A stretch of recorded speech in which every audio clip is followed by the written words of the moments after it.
Hi, good evening, everyone. This session is all about the fundamentals and introduction to project management. So, we will be covering basically the intro part or try to cover the fundamentals. Okay, so there are majorly three kind of projects. One is very small, which are more like a department based or team-based projects. Then we have medium or large size projects which are related with across different functions in an organization. Then we have medium or rather large size projects. Here in this example, you see the uh, setup of petrochemical line across continents. So this is an example of extreme large projects.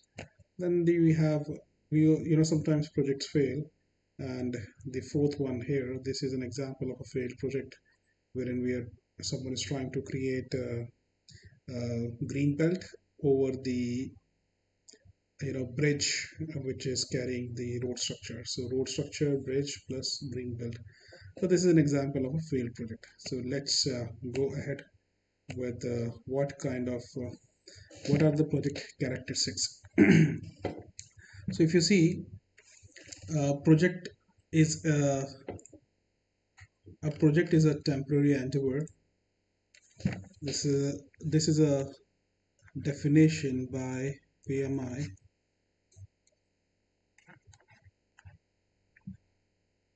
Project Management Institute. It says a project is a temporary endeavor undertaken to create a unique, this is important, product, service, or result. Temporary does not mean that the product of the project is also temp, that product or project is short in duration. It can be 5 years long, but it will have a definite start and a definite end. Does not mean that project is short in duration, and has a it has a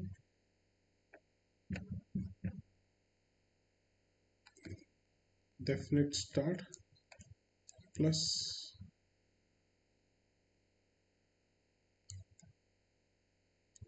definite. So as per PMI, a project is a temporary endeavor undertaken to create a unique product, service, or result. Temporary does not mean that the product of the project is also temporary. What do you mean by that? For example, I am working on a civil construction project, construction of a building. While project has a definite start and a definite end, which means that the project is 5 years long, but the building will not only just remain for 5 years. It will remain for 50 years, 60 years, 70 years, 100 years, based on the guidelines of the government, based on the maintenance. But the product of this project is building. It is not temporary.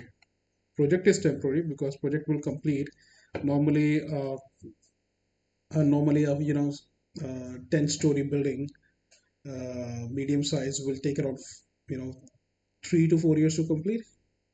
And if there is no delay, then project is 3 years long. but the product of the project which is building will remain as per the maintenance guidelines or as per the government guidelines or as per the infrastructure quality. Project temporary does not mean project is short in duration, which means if you are working on a large complex project, project can be 5 years, 10 years, but it has a definite start and a definite end. Definite start and definite end. So this is what about these are the characteristics. This is the definition of project management. Now there are certain constraints.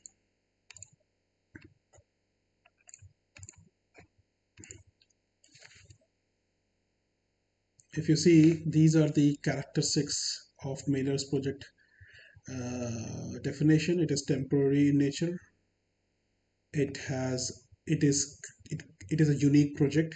If it is even if you are repeating the project for the same product, service, or result, then also it is unique. Why? Because your stakeholders are different. Projects bring change,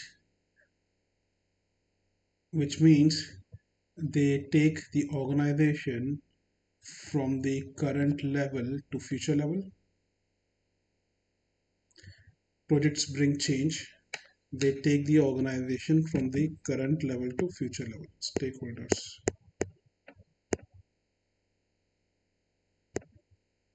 are different,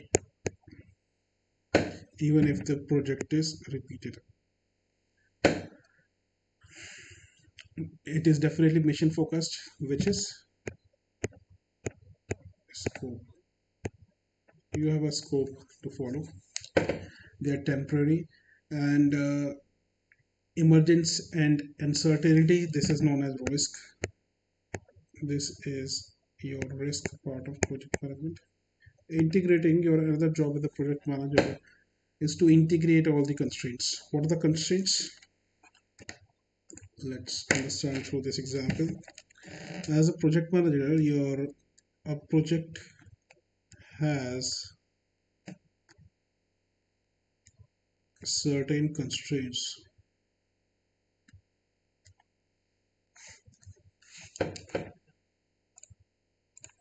What are they?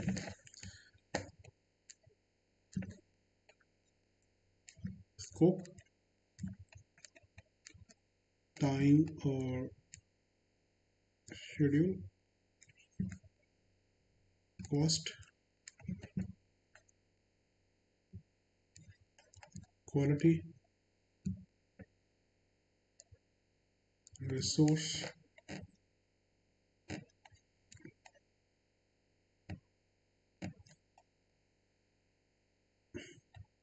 communication, risk,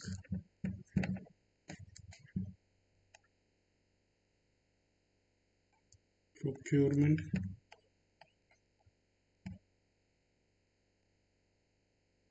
stakeholder, and integration. I hope these are your constraints. As a project manager, your job is to manage these constraints, and then you have a life cycle.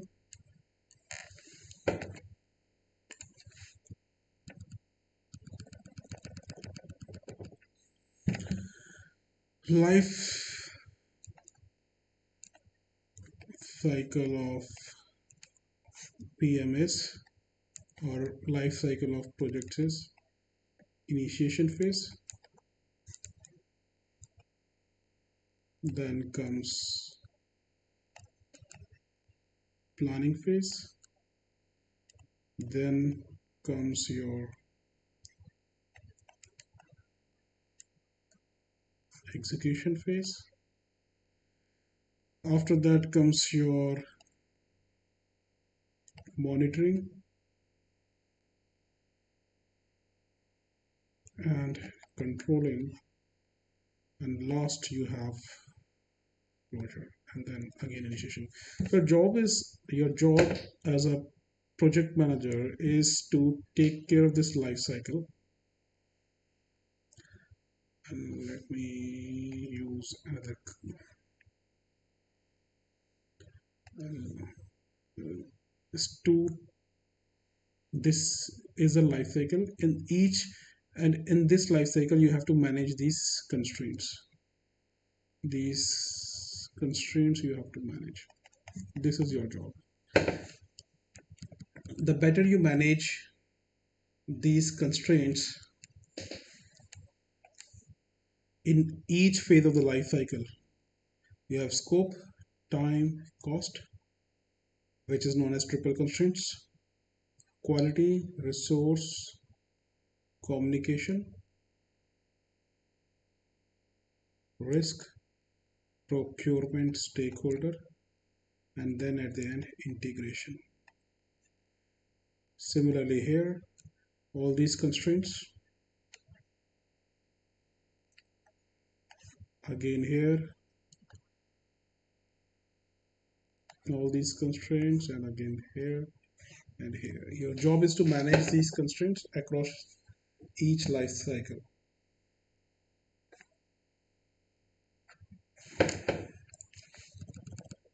Let me explain it in a more I'm repeating it again in a more sort of so this is a sign of integration. If you recall it from class 12 mathematics, your constraints are scope, time, cost, which is also known as triple constraint. We will discuss this in detail as well in further sections. Then you have quality, you have resource, you have communication, you have risk, you have procurement, you have stakeholder. You have to integrate, you have to integrate all these resources. Hence, this is the integration sign from initiation phase to closure. In between, you have planning, execution, monitoring and controlling, and closure. This is your job. The better you manage these constraints well across the life cycle, the better you are as a project manager and the better you have the full control of the projects. Let's go ahead and move ahead with the next slide. As I explained, you see processes to manage, these are constraints. Scope, here scope is also is referred as quality because quality standards are also referred in the scope. When you define your scope, you also mention your quality because scope completion without meeting the quality makes no sense. So here scope plus quality. Then you have cost and time, and if you see these are in yellow, so these are known as triple constraints. Other constraints are risk, stakeholders, resources, communication, procurement, etc. I hope this is clear. Then we have various official definitions of projects given by, one of them is given by Association for Project Management UK. Projects are unique, transient endeavors undertaken to achieve a desired outcome. And a definition given by PMI USA says it is a temporary endeavor undertaken to create a unique product, service, or results. Where temporary means, where temporary does not mean that the product of the project is also temporary, or temporary does not also mean that the project is smaller in duration. This we have discussed that. Okay, project has definite start and a definite end with examples. So this is the definition of project management. If you see, both the definitions are complementary to each other and they are not at all contradictory. So if you try to understand any one of the any one of the definitions by any of the given standards or the life cycles, you will mostly understand the other definitions or life cycles as well because they are closely interlinked. Let's move ahead with the next slide. It is features of project. It is unique, one-off, but has standard routines. We have degree of uncertainty and risk to manage, which is known as your risk management. You have specific deadlines, start and end date. You have a cost to manage. You have a scope to define and adhere to the scope with the defined guidelines, goals and objectives. You have to complete the project with the specified qualities, complete the scope within specified costs without having cost overruns, and by certain timelines. Standards are qualities, specific budget, and requires definitely detailed planning of resources, workforce, and equipment. As a project manager, your job is to manage these constraints well so that uh, you can run the project and complete it on time. And if there is any ambiguities or discrepancies, you have to keep them registered in your risk register.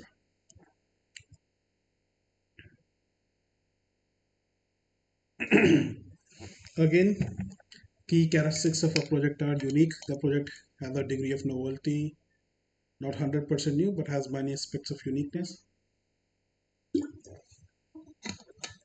As I mentioned, that project is temporary in nature. You need a beginning and you have an end.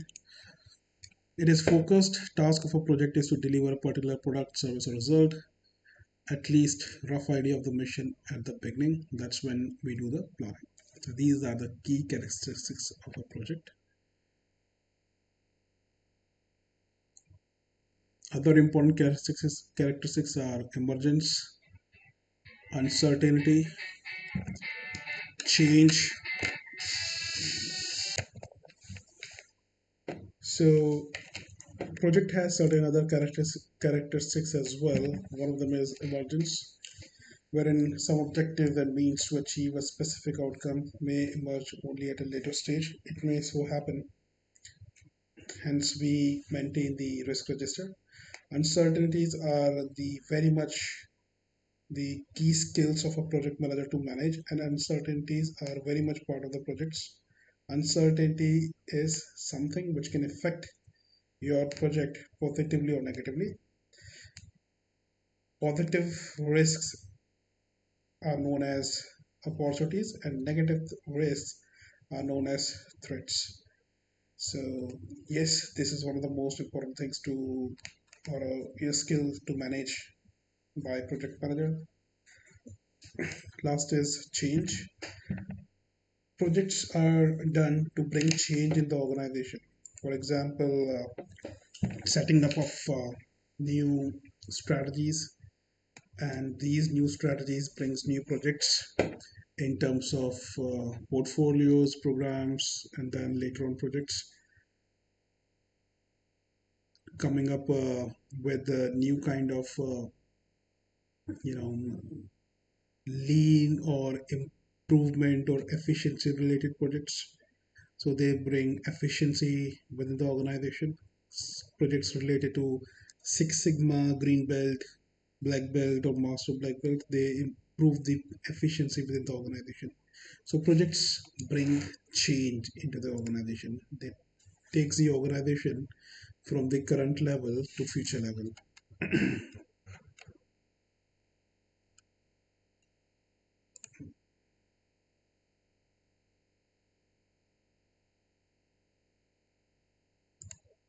Okay, let's move ahead with the next slide.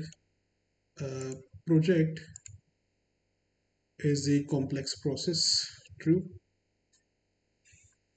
For example, social constructions, because there are people and groups of people involved, which are going to be complex and dynamic interactions. For example, when you work in projects, you have stakeholders. Stakeholders are people inside and outside the organization. And so let me explain that through this example. So a project has a, as we discussed, project has certain constraints, which are, you will find it, I'm repeating a number of times, but it is important to understand these fundamentals, or have a complete remembrance and recalls of these constraints: scope, time, cost, quality, resource, communication, risk, procurement, stakeholder, and then at the end, integration. So scope is fixed, time is fixed, cost is fixed, quality is also you have predefined.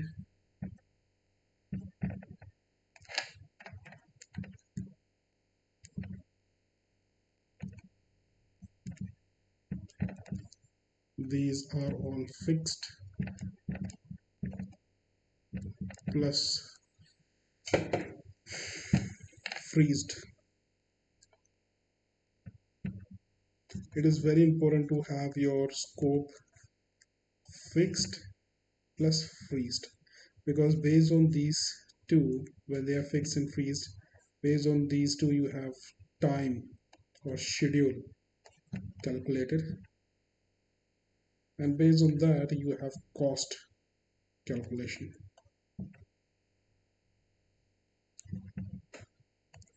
It is very important that you fix them and freeze them, otherwise your whole project, whole constraints will always be a variable, which is not the good scenario for a project manager's project. Your main job is to have these things finalized and freezed. Quality is also fixed right at the beginning. The resources, you have a team of yourself. This is also fixed. Communication is, will be varying depending upon the requirement. Risk is live document, variable.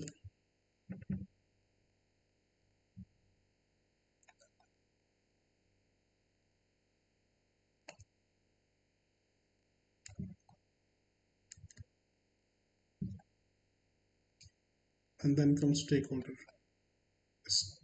Stakeholder is also a live document, which means stakeholders will keep on varying and changing. Why? Because stakeholders are people and people have interest.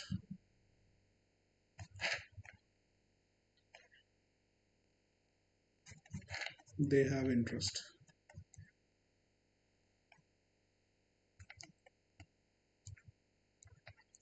If your project is in alignment with their interest,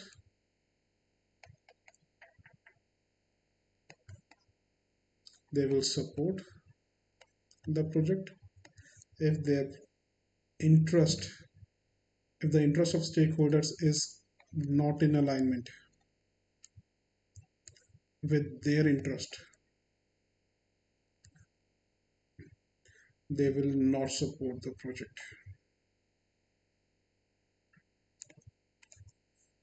Hence, stakeholder is always a live document, and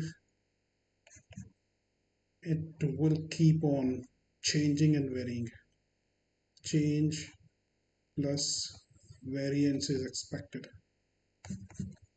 It can never be freezed. Never freeze this document, because Because projects have this kind of because projects have this kind of complexities involved because of the stakeholders.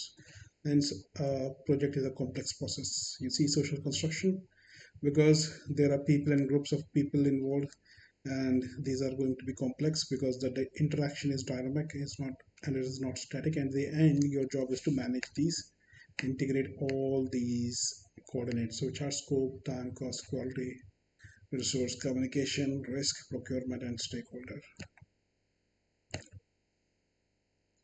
Where are projects located? If you see, it's on x-axis you have variety, and on y-axis you have volume. There are projects, some projects which are first timers, like you are doing it for the first time. Example, project by Indian Space Research Organization, Moon Landing Project. These are first timers, so uniqueness, the level of uniqueness is extremely high. You you do not have a pre-done project, so uniqueness is very high, risk is very high. So as a project manager, you have to be extremely proactive, and you have to have a long set of risk register, and you have a long list of stakeholders to manage, because everything is unpredictable for this project, because this is just being done first time. And as a project manager, you do not have any lessons learned from the PMO, project management office, for the similar kind of projects. Then you have some projects which are well known how to do it and what to do. Examples are audit related projects for an organization, wherein you, yes, the project is unique, but you exactly know what needs to be done and how to be done, and the processes are well defined. These kind of projects are known as paint by numbers, because you exactly know what to do and how to do. Then there are projects which fall somewhere in between, and are they are mix of first timers and paint by numbers. And herein, if you see, as the job we did last time, but with the following differences, you have a rough idea about what needs to be delivered with certain variations. So this is an in between example of the mid type. Let's move ahead with the next slide. Examples of two extremes: first timers, moon landing project, development of the first computer or supercomputer. I think it is rather self-explanatory. Then, as I described, painting by numbers, financial audit of a company can be a project based, but the processes and the outcomes are well known in advance. Either the organization will meet the audit criteria or will not. So everything is pretty much documented and well defined. So this is an example of paint by numbers.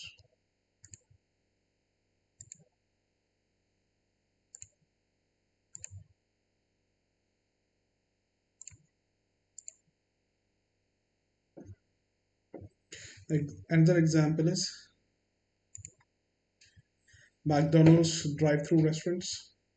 Contractors Yorkon and Britspace have built 13,300 of them, and rather than building unique stores, you exactly know what needs to be delivered. You come up with setup of planks and hardware, and you just assemble them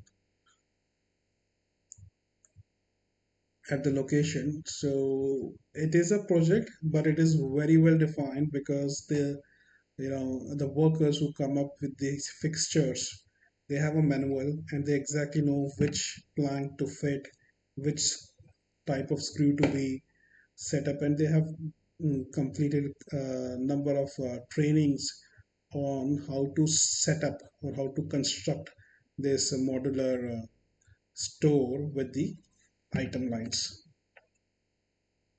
Lessons learned: moving away from considering projects as first timers can be beneficial. For first timers, managers need more organization skills. Yes, reliability is maximized with painting by numbers project because you already know what to do and how to do. For first timers projects like landing on the moon, you really need to know what needs to be delivered and how. Where do projects come from? Projects come through market demand, a business need, maybe a customer request, a technological advancement, a legal requirement, a crisis, a social need, etc.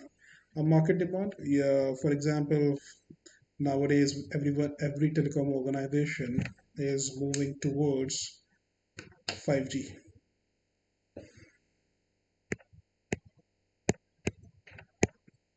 Market demand. If you do not meet the market demands and you keep on working on 4G and providing 4G services, your market would be consumed or your market share would be consumed by some other competitors.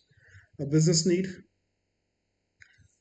an example of business need is also 5G, that you have forecasted that after 5 years or after 3 years there is going to be a demand for 5G kind of technology. So better we start working in advance and we start implementing our or setting up of our devices and fiber cabling well in advance. So this is an example of business need, better technologies.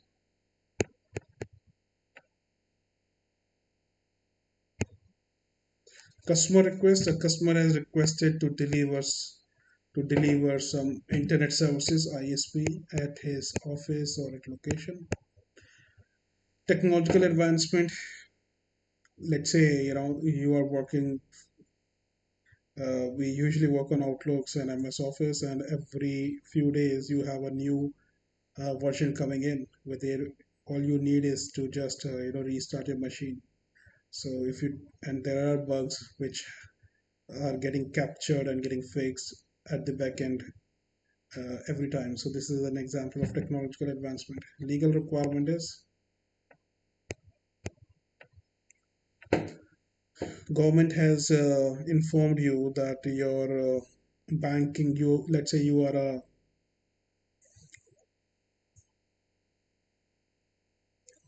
are an app-based transaction organization like Paytm, Google Pay, etc.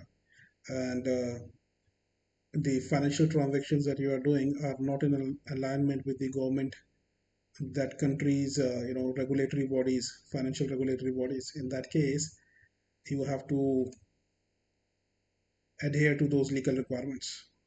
Crisis, best example is COVID. Similarly, a social need. So these are an examples of from where the projects come from. What do projects create? A product, as I mentioned, a service or a result. If you see in first line, it says a product that can be either a component of another item, an enhancement of an item, or an end item itself. A service or a capability to perform a service. Example, a business function that supports production or distribution. An improvement in the existing product. Example is Lean Six Sigma. Six Sigma, this is the nomenclature, or Lean.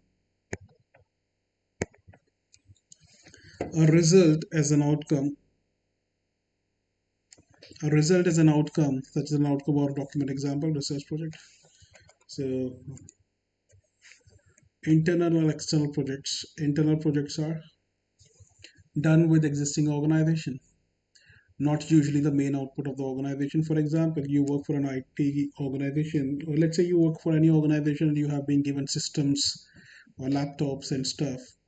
And every 15 days you have some batch files running in, and they take care of the bugs, or they reinstall or install new softwares or the advanced softwares, the updated versions. These are your internal projects wherein you are actually not the customer, but for the project, yes, you are a customer, but actually you are inside customer. So this is an example of internal projects wherein this project is not the main output of the organization, but this project is an IT project done for you, done for the employees internally. Customer are more difficult to identify, definitely because it is internal projects, provide facilities or new products, overheads are absorbed by main output. Uh, and then you have external projects done for separate client, usually on a formal contractual basis. For example, construction of a building, and wherein each floor is being sold out, or each flat is being sold out to individual consumers. This is usually main output of a organization. For example, if I'm a part of a real estate organization, my main job is to sell out or rent out these floors or accommodations. Appropriate overheads must be passed on to the client, yes, and project or matrix organizational structure. I hope it is clear.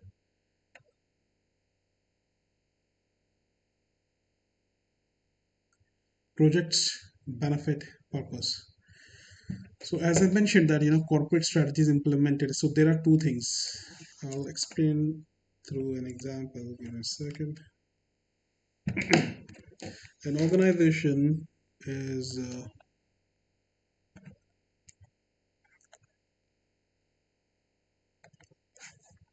have vision or mission. Vision is where what do you want to become?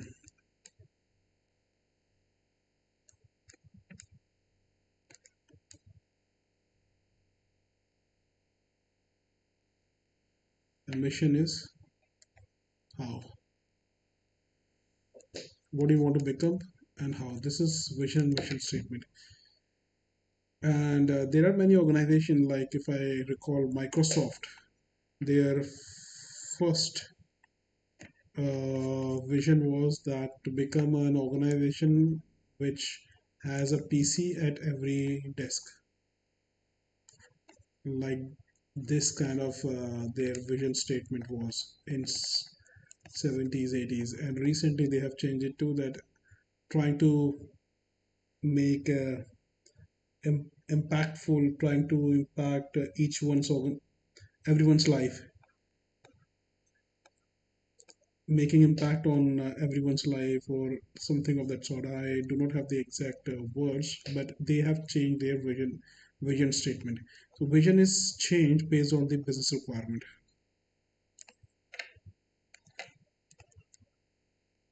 and through when a vision is changed, whole mission also gets changed or gets in alignment to meet this vision. This vision and mission gives you strategic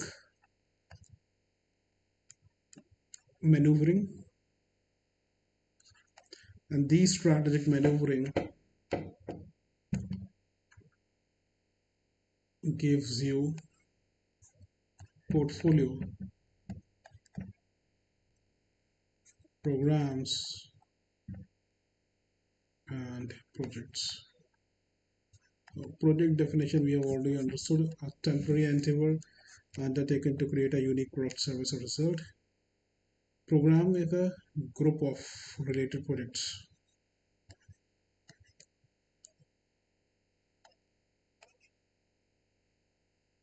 Group of related projects, wherein each project is clubbed in a group so that maximum value can be realized.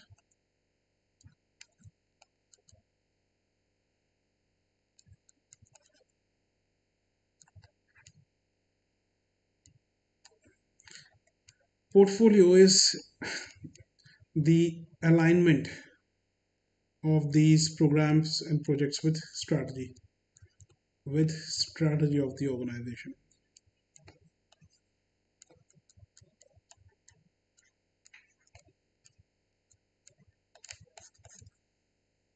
This is portfolio. So let's quickly back to the slide. Corporate strategy is implemented through projects, as I mentioned. portfolio programs and projects to increase shareholder value. Share Normally, if you're an IPO listed organization and you are raising money through IPOs, a shareholder will only give you money when he has a confidence that you will give him 2x, 3x in few years or recent future. So in that case, you need to look out for opportunities, look out for projects which are sunrise sectors. For example, electric vehicle or sustainability or green energy. So when as a senior leadership, you look out on the opportunities which will bring more value to shareholders. You have to forecast things, you have to look out for future. And when you invest in these kind of projects, when you invest on these kind of sectors, they will give you projects. So this is what this sentence is trying to say: to increase shareholder values, future cash flows, to give sustainable competitive advantage, to increase profitability. How you increase profitability is by earning more revenue, making more profits by reducing cost. Either you can maximize your profit by charging more for customers, or the second way is you reduce cost. And the third way is, the by reducing the working capital, which means the amount of money is deployed for the creation of that product. You minimize the cost of production. This can be done a that you get the raw material very cheap, or you get the labor very cheap. But there are certain bottlenecks beyond which you cannot improve, you cannot reduce the uh, raw materials cost beyond certain means, beyond certain wages. You cannot uh, lower down the paychecks for your employees. So then comes the third one, the only left resources: improving efficiency and productivity. For that, as I mentioned, you need to do projects which are more like Six Sigma and Lean. Also, you do some projects to remain business or survival, like MTNL, MDH, MDH, HMT, all those organizations which either have stopped operating or very low in their operations.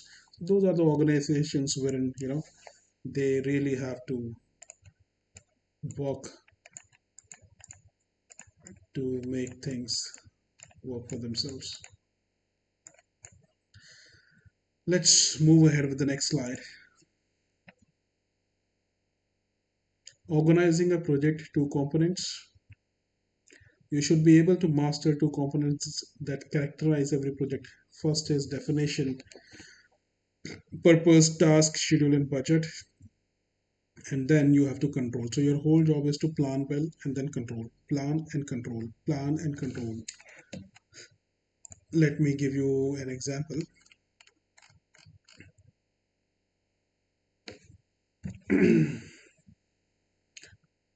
I will again repeat: you are in the initiation phase,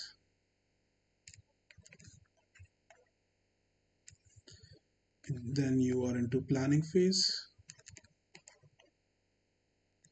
then you are into execution,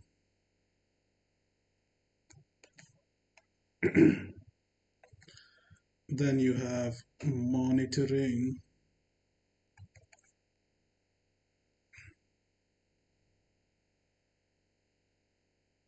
and controlling phase, and at the end you have a closure. This phase is usually done by senior management, CEOs, CFOs, CTOs. Majorly, in a normal scenario, you will not be involved here, because until here there is no PM.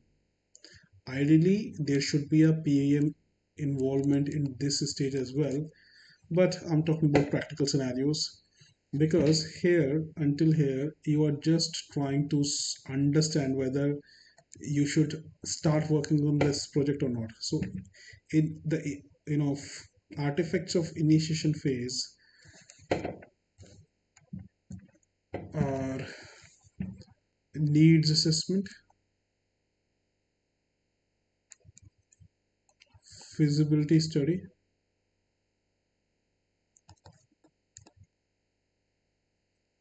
business case, project charter, and stakeholder register, high level,